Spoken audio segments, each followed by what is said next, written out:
Hi, this is Maddie Thompson, and this is my presentation on Medina, a city in Saudi Arabia.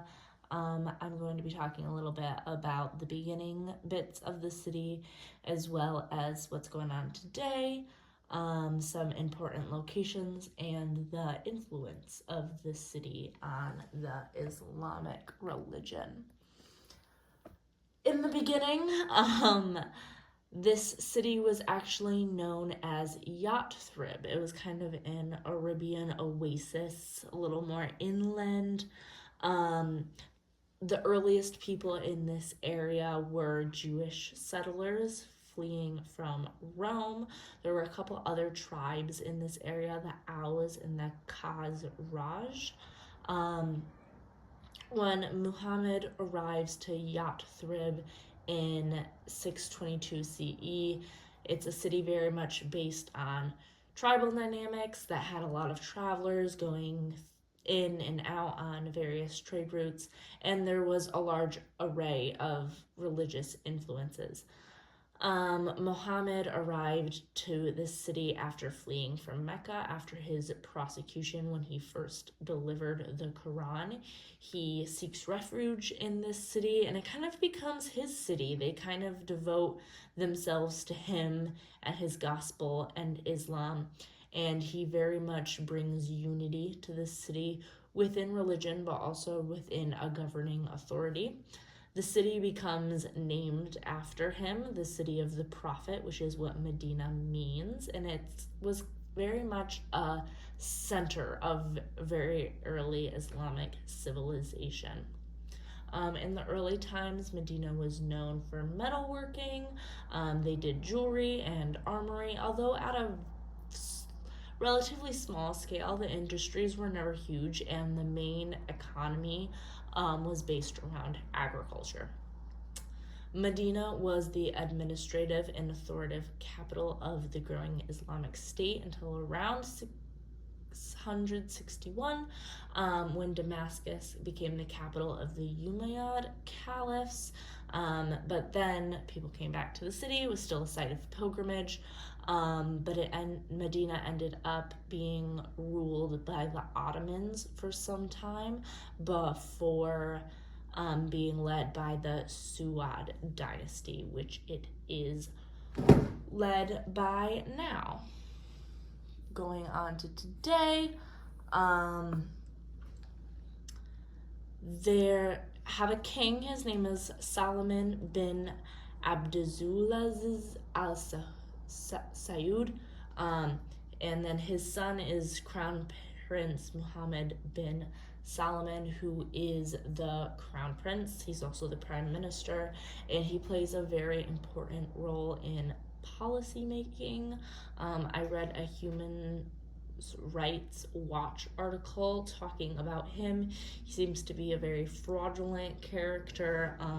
The state is often violating multiple human rights.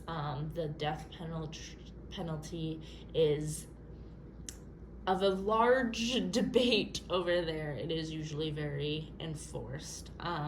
And the women in Saudi Arabia and Medina do not have equal rights in comparison to the men.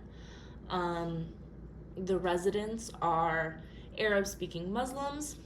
The city is one of the largest in Saudi Arabia, with about 1.6 million people living in the metro area, so kind of their downtown, I guess, is very, very large. Farming is still a very important part of their economy.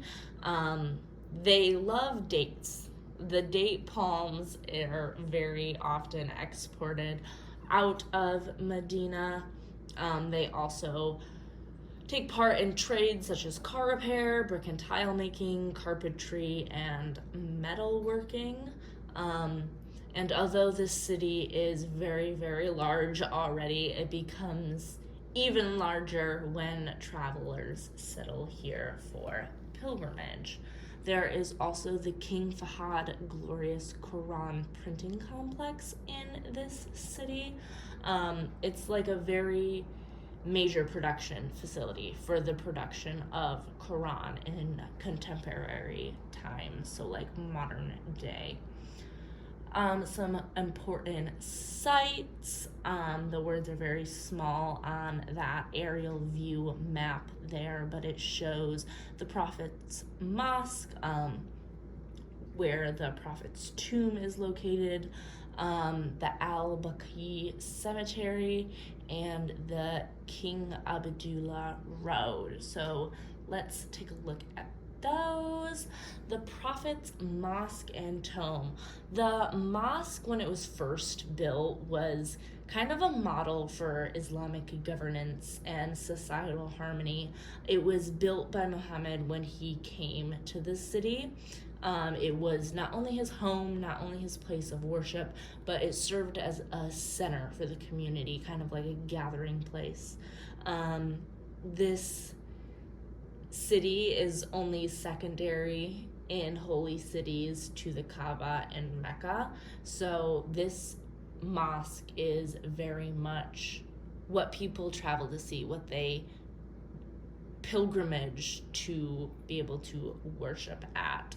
The mosque houses the Prophet Muhammad's tomb. It is under the Green Dome.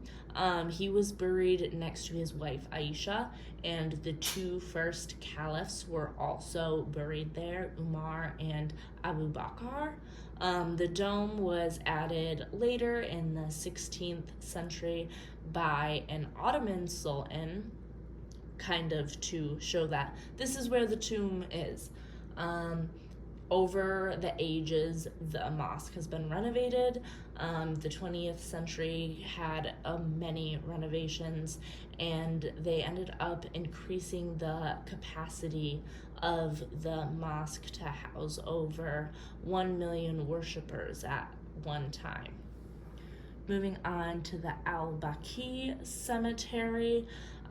This is where the Prophet's relatives and companions are buried, as well as influential Islamic figures. Al-Baqi had more ornate gravestones and burial sites in the past, but after the Saudi conquest in 1925, very small, simple gravestones have replaced them. Moving on to King Abdullah Road. This is a haram zone in the Islamic culture, meaning it is very sacred, very holy, and it is an area that is only open to Muslims, which I found interesting. Going on to the influence on Islam, Medina played a pivotal role in the life of the Prophet Muhammad. So not only did Medina influence Islam, but the city influenced the leader of the religion, Muhammad, and so the two are kind of intertwined. Muhammad lived and died in this city, and because of that, it is a place of great pilgrimage, and the city is seen as a symbol of light and spirituality. Thank you.